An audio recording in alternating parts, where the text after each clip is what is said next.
भट्ट के साथ तुम घूमने गए हो लंदन ट्रिप पे, वो लेके गई है तुम्हें, उसके साथ तुम डिनर कर रहे हो, खाना खा रहे हो, डांस कर रहे हो, तो सुबह उठकर अपने पिताजी को बताते हो? सपने कभी मत बताओ किसी को। तुम क्या करना चाहते हो जीवन में, यह बात तुम्हारे साये को भी नहीं पता होना चाहिए।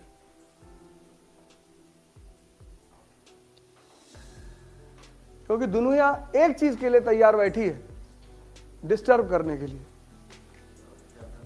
और दुनिया तैयार बैठी है तुम्हारे घर से लेकर बाहर तक सब। लेकिन दुनिया एक आदमी से नहीं उलझती, पागलों से। पागल बन के रहो, पागल बन के। क्या बनोगे जीवन में? डाकू बनेंगे। कोई तुमसे बात ही नहीं करेगा। छत पे बैठे हो, कोई किताब लियो, उसका एक एक पन्ना फाड़ के हवाई जहाज बना के उड़ा रहे हो। तुमको कोई छेड़ेगा ही नहीं मोहल्ले में, रिश्तेदारी में, गांव में, कह रहे डिस्टर्ब साल। हर जगह नेता बनने की जरूरत नहीं है। शादी में गए हो, बोले जा रहे हो, इंडिया के राजनीति पर बता रहे हो, पॉलिटिक्स में हर आदमी तुम्हें देख रहा है, चौबे जी लौंडा बहुत पढ़ रहा है।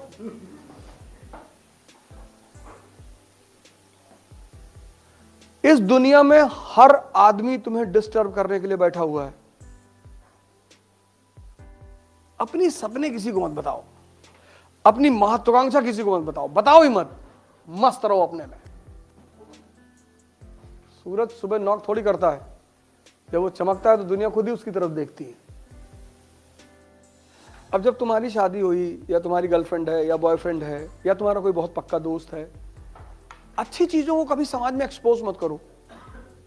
शादी हुई, अब आमतौर पर लोग एक दूसरे को प्रेम दिखाते हैं, एक गिलास में 2 स्ट्रॉ डाल के पी रहे हैं। अगल बगल वालों को दिल में दर्द होता है कि अच्छा बेटा। तुम जिससे सबसे ज्यादा प्यार करते हो ना, उसको सबसे ज्यादा विरोध करो पब्लिकली, तुमको कोई नहीं भड़काएगा। कुछ चीजों को कभी शो मत करना, शो करके मत करना। ध्यान शो करके मत करना, पढ़ाई शो करके मत करना, प्रेम शो मत करना। समाज को बर्दाश्त ही नहीं होता। अभी तुम 10 घंटा पढ़ो, अगल बगल वाले इंटरेस्ट में आ जाएंगे अगर देख रहे हैं तो। इसीलिए शमशान के लिए इतनी कहानियां उड़ाई गई, क्योंकि ये जो हिंदुस्तानी ध्यानी थे, तो जब ये ध्यान वान करते थे तो आम पब्लिक आके कोई कुत्ते की हड्डी फेंक गया, कोई पत्थर मार गया, तो फिर इन लोगों ने शमशान में बैठ के ध्यान करना शुरू किया। तो अब शमशान में की कहानियां बना दी कि वहां रात में पायल की आवाज आती, और जो शमशान के केयरटेकर हैं उनके बच्चे दिन रात वहीं रहते हैं, उनको तो नहीं आती। चाहे मुसलमान शमशान हो चाहे हिंदू हो, उनका केयरटेकर फैमिली वहां रहती है ना। हमारा स्कूल है फातिमा स्कूल गोंडा में, तो हमारे स्कूल के जस्ट बगल में मुस्लिम कब्रिस्तान है।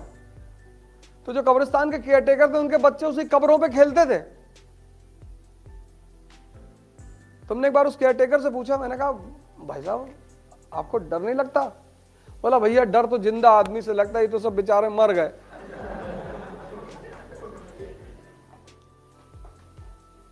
जैसे तुम्हारा कार लेकर आए तुम, नई लीजेंडर, गांव ले गए, तो कुछ लौंडे क्या करेंगे, धीरे से पिन ला के से खरीदते हुए चले आएंगे। इस देश में बिगाड़ने की आदत है। नहीं, कार की तो गद्दी में नहीं घुस पाएंगे, लेकिन कील ले आएंगे बड़ी वाली और धीरे से इसे रगड़ते हुए निकल जाएंगे। 40 लाख की टॉप मॉडल फॉर्च्यूनर, और पहले दिन किसी ने मार, और तुम ही गए थे दिखाने गांव में, तो उनको भी तो दर्द हुआ कि तुम्हारा बाप बैलगाड़ी चलते थे, तुम फॉर्च्यूनर लाए हो, तो दर्द उनको भी हुआ। तो उन्होंने अपने छोटे वाले बच्चे से कह दिया ये ले। अब एक कलेजा उनका फटा तुम्हारी फॉर्च्यूनर देख के, और दूसरा कलेजा तुम्हारा फटा उसमें, कलेजा दोनों आदमी का फटा। इसलिए जब बच्चा पैदा होता है घरों में तो उसको 1 महीने तक माँ जल्दी किसी को दिखाना नहीं चाहती कि नजर लग जाएगी। अब तुम गांव में बता दिए हम आइस की तैयारी कर रहे हैं, और तुम्हारा जो गाय भैंस रखने का मड़ा है उसमें पड़ोसी ने आग लगवा दिया। अब तुम्हारे पापा फोन किए कि यार किसी ने वो खैरानी फूंक दी यार, तो तुम वहां डिस्टर्ब हुए कि नहीं? तुम्हारे घर में एक भैंस है 80,000 रुपए की, गांव वालों ने खुलवा के बिकवा दिया।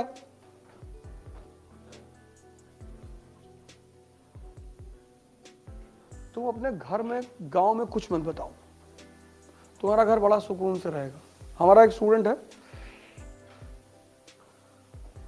तो जब उसका मेंस आया तो गांव में पट्टीदारी है ना, उसका दीवार ही गिरा दिए।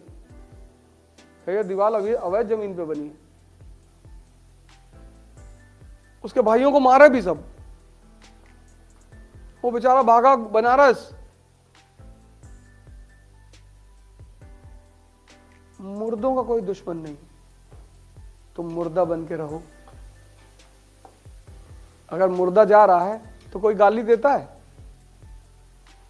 मुर्दा बन के रहो,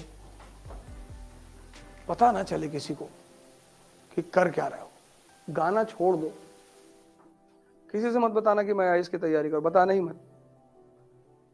कोचिंग कहाँ जाते हो? वो एक लड़की आती है इसलिए जा रहे।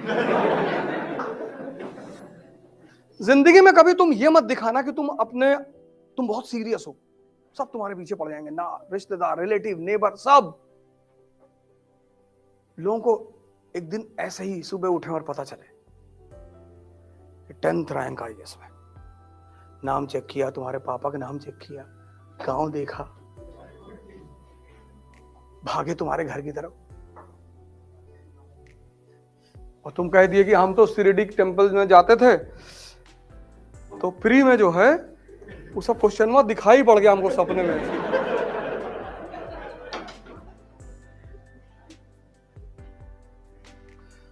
युद्ध की सबसे बड़ी बात यह है कि तुम डिस्क्लोज मत करो कि तुम क्या कर रहे हो, तभी जीतोगे। अगर युद्ध में तुम नजर में रहोगे सबकी तो मार दिए जाओगे। हिंदुस्तान के राजा क्यों मारे जाते? ये हाथी बैठ के लड़ते थे।